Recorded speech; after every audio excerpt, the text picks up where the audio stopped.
Welcome to Fox Soul's Black Report, your daily source for Black news, views, and opinions. Happy Monday. Today is August 29th, and I'm Mimi Brown. And I am Romeo. I'm Demi Lobo. And on today's report, the student loan debt forgiveness program is already facing criticism from Republicans. But we knew that was going to happen, right? Well, the White House is responding, and they brought the receipts. Meanwhile, new details emerged from the search of Donald Trump's Mar-a-Lago home, including papers, magazines, and so much more. But were they items that needed to be returned after all? We have that story. Then, text messages exposed police officers making jokes after killing a black man, also poking fun at the protest that occurred in his honor. We'll let you know what those text messages reveal.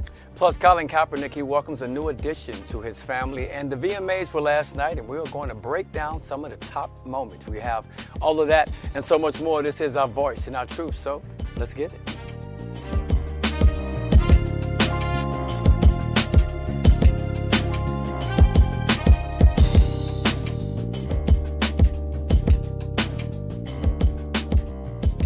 Good afternoon, and thanks for joining us. We start today with backlash on the student loan debt forgiveness program. Well, before the ink was dry on Biden's announcement about student loan forgiveness, Republicans were already on Twitter and cable news complaining about it. Marjorie Taylor Greene told Newsmax that it is completely unfair to forgive student loan debt. For our government just to say, okay, well, your debt is completely forgiven. Obviously, they have an agenda for that. They need votes in November. So the timing is a pure coincidence there as well. But it's completely unfair. And taxpayers all over the country, taxpayers that never took out a student loan, taxpayers that pay their bills and maybe even never went to college or just hardworking people, they shouldn't have to pay off the great big student loan debt for some college student that piled up massive debt going to some Ivy League school. That's not fair. That's not fair. Well, the White House Twitter account responding with receipts. In several tweets, the account highlighted GOP lawmakers who benefited from having their Paycheck Protection Program loan forgiven, including Marjorie Taylor Greene, who has nearly $200,000 in PPP loans forgiven. Another tweet shared from the White House account included Florida Rep. Matt Gaetz, who was against student loan forgiveness, but also had $480,000 in PPP loans forgiven. This is my favorite story of the day because this is the kind of petty I want to see more of, because every time a Republican went on a cable news outlet, had something to say, the official White House Twitter, they would retweet them and put the amount that they had forgiven. A couple of congressmen even had more than $1 million forgiven. And the fact that our $10,000, $20,000 if you had a Pell Grant, you want to go and say hardworking citizens shouldn't have to pay that back, but you literally $200,000, $1 million, 480. I mean, it's all the same. Yeah. The woman responsible, because I want to talk about her really quick, the woman responsible that they say for the White House Twitter account, she used to run the New Jersey government account there for New Jersey, and she made a lot of waves there. She would tweet people back like your mama and things like that. And so apparently Biden hired her. She hasn't taken credit for this yet.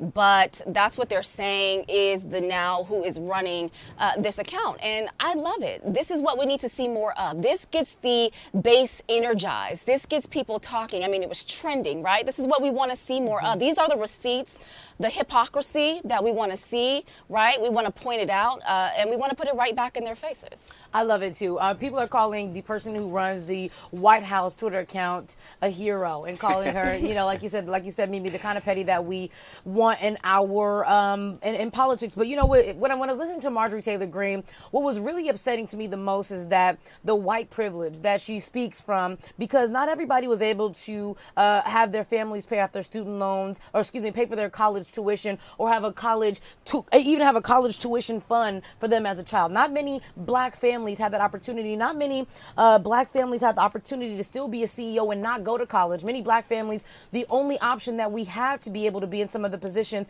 that we're in now is we have to go to college and we don't have a family that's paying that money for us. So it's really disheartening for her to even speak from this white privilege. I'll speak since we're being petty. I could just, on the heels of the Biden administration Twitter account here, it's just really sad to even hear she's so unconnected from why the Biden administration would want to do something like this, and to point out that, yeah, they need bodies in the seat. Yeah, he does need bodies in the seat. And so sorry for you that Joe Biden is going to do what he needs to do to make sure that we go ahead and vote for him, and he should. No, well, you're supposed to. This is how you take the word politics to politicking, because here's what happened. Democrats got a big win right before the midterms. Now, before them even realizing what's going to be the backlash, which is what they're getting now, I'm talking about the Republican Party, is how can we de-escalate? How can we make sure they don't make this a big win for them?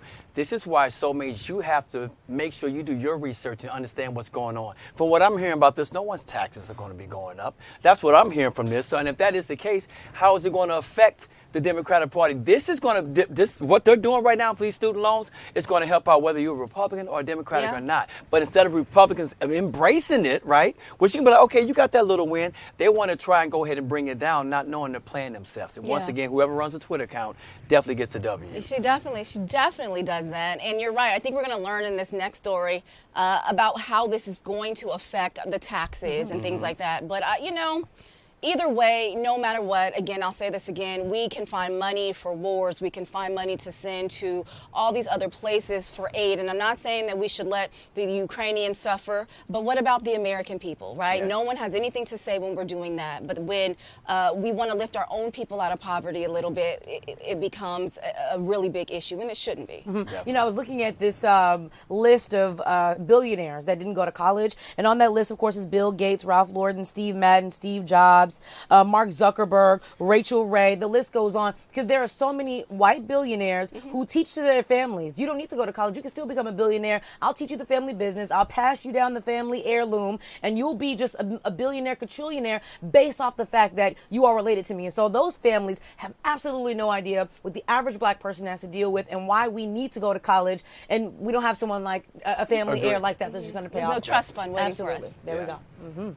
Woo, sorry, you guys know I get fired up when we talk about student loans. All right, keeping the conversation going here. The Biden administration is expected to face legal challenges in its plan to erase at least $10,000 in federal student loan debt for millions of borrowers. The administration is getting pushback from GOP critics of the plan. Now, some say it is not legal, while others say the plan is unfair to the working class Americans and those who may have already paid off their student loans. It's not going to cause inflation, number one. Number two, it will generate economic growth. It frees a lot of people up.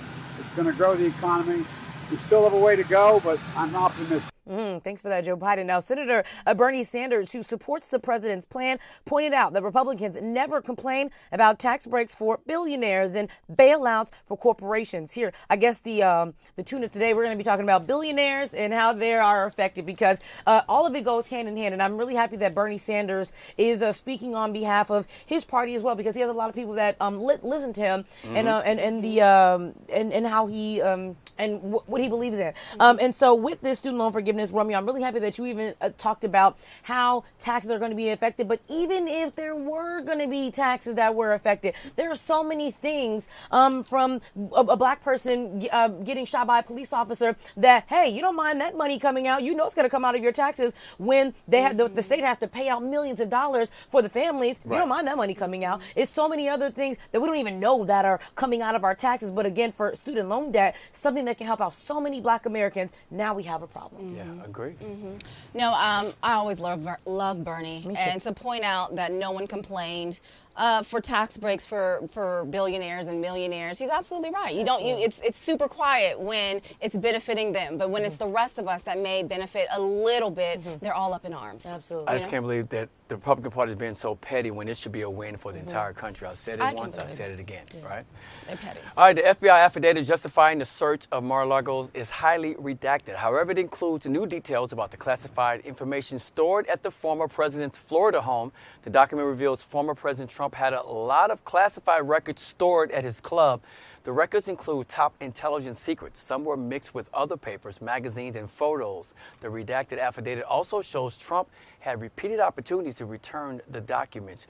When we hear about this, when we read about this, why is this man not behind bars already? Because I just feel like if it was anybody else, they would have been handcuffs. You talk about putting the thing, not just our lives at stake, but the world at stake. There's a lot of information that could have been passed along or could have been taken from his place, his home, his estate, and what could that information could have been shared? What could have done for our country as far as protecting us, making us better? So many questions, but I do not understand why this man's still walking around after what they found there so far. Yeah, you know, there were 32 pages of the affidavit, 21 are almost completely blacked out. So that tells you the level of information that we're not even supposed to know, that was just somewhere in a closet on a golf course somewhere, right?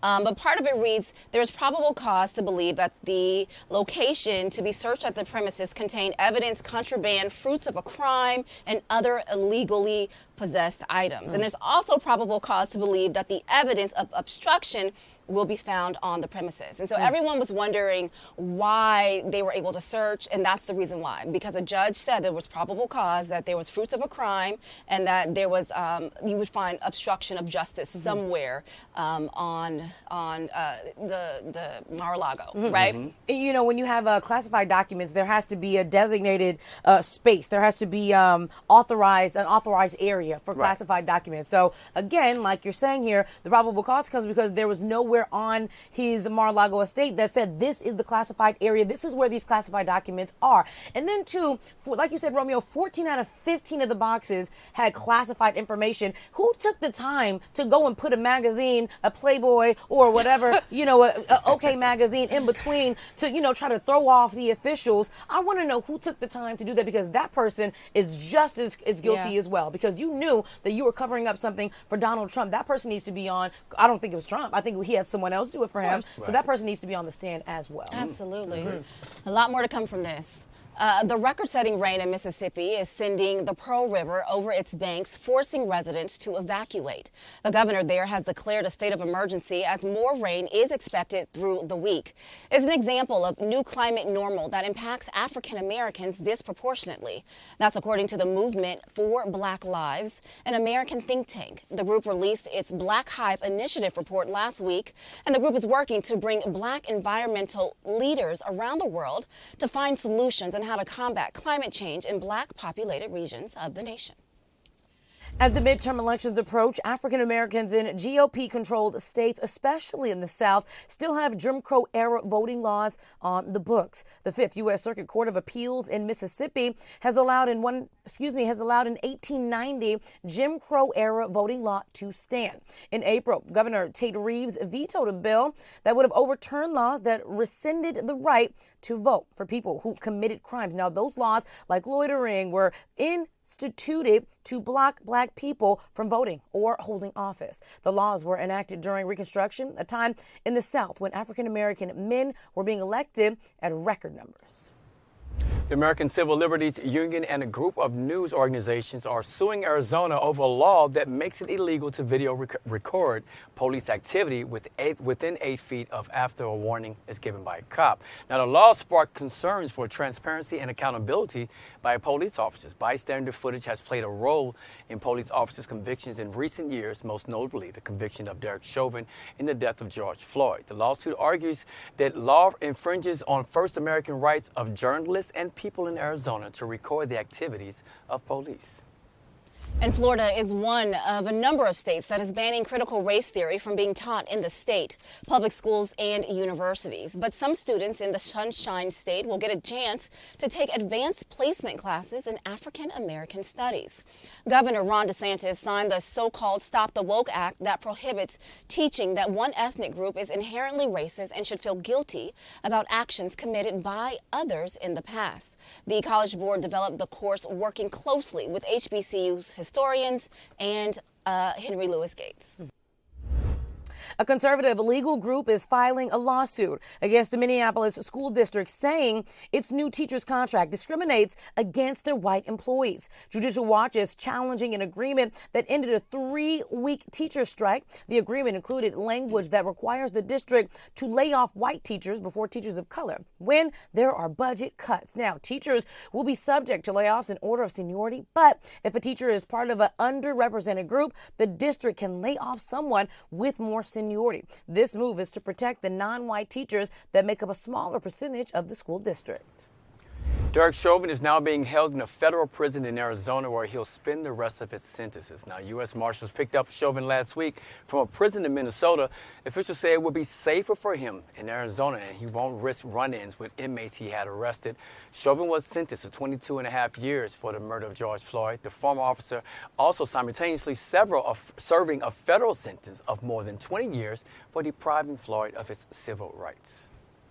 And the parents of 2 black children in Houston are suing the children's elementary school for ignoring the abuse the kids allegedly dealt with at the school. Chandra and Tijuana Jackson say their kids were verbally and physically abused while attending Clear Creek Independent School. The Jacksons say one of the children was choked and punched in the eye at the school. The suit also alleges the boy was punished by a teacher who refused to let him use the restroom, which forced the boy to wet himself. The couple says the daughter was slapped by a student, causing hearing loss. An attorney for the district says there were no formal complaints made to the school or district.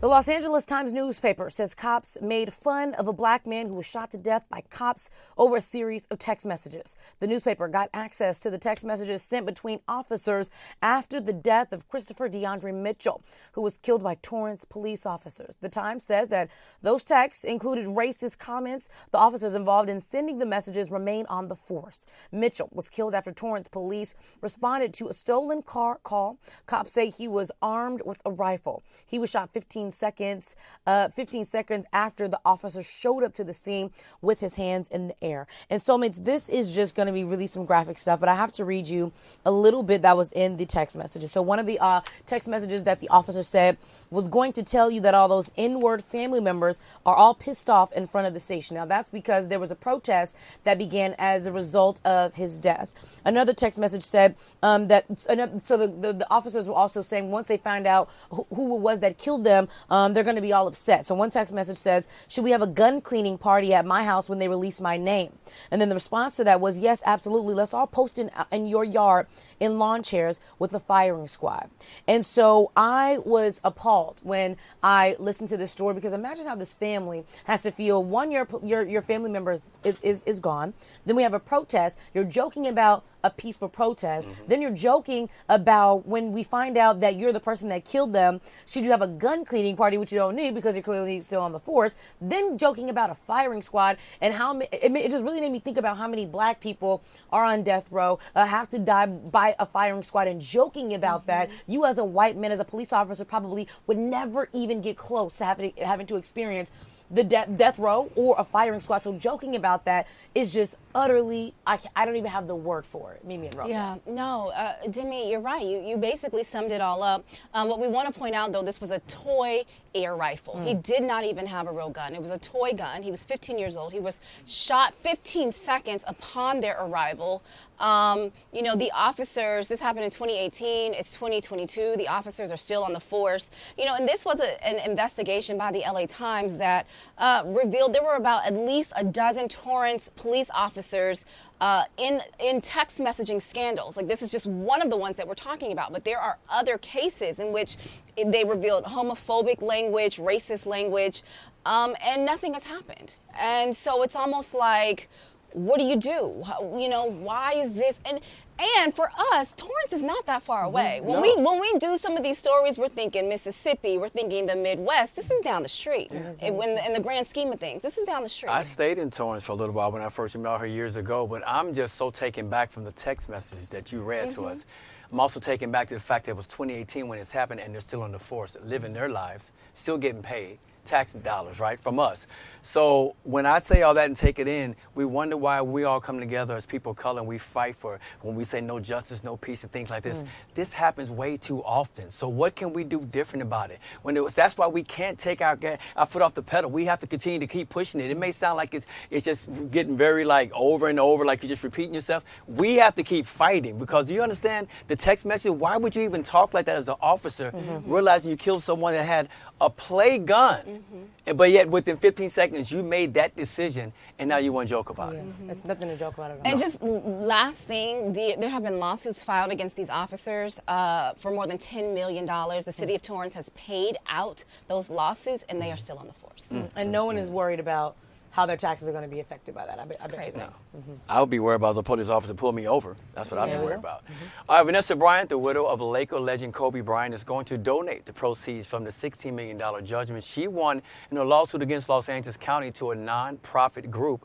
The Mamba and Mambacita Sports Foundation was created in the memory of her late husband and daughter Gigi. The foundation offers sports education to underserved athletes. After the 11-day trial that ended last Wednesday, a federal jury ordered the county to pay $16 million to Bryant and $15 million to Chris Chester, a man who lost his daughter and wife in the crash. The jury made the award for the distress caused by photo sheriff deputies and firefighters who took of the crash victims.